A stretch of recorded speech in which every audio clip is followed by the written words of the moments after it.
Здравейте на всички! Днес искам да си поговорим малко за това, колко е важно да гледаш позитивно нещата. С един така забавен пример мога да ви покажа как понякога на пръв поглед казваш нещо не се е получило добре.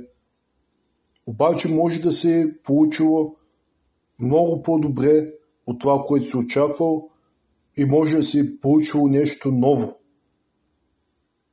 Нещо креативно, забавно, което може и друг да не го е направил.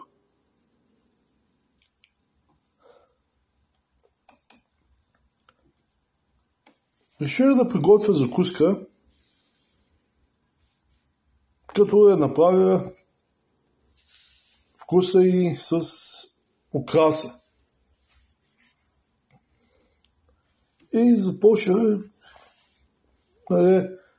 реших, че мога да направя хамбургерни човечета. Да, красиво, вкусно.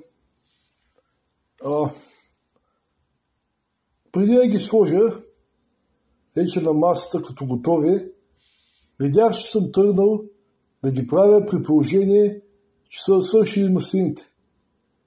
И няма да имат вежди, не се е получило нищо. Обаче разбисих. И сега гледам по друг начин.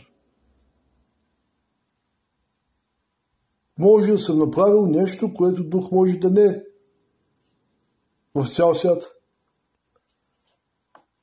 И ако е така, си запазвам тази рецепта като моя авторска. Нямат вежди, добре. В такъв случай ще бъдат тримата стари, модерни, червеноочелати пекари на лаваш. Както в готвенето, така и в живота, когато си замислиш нещо, което изглежда не се е получило добре,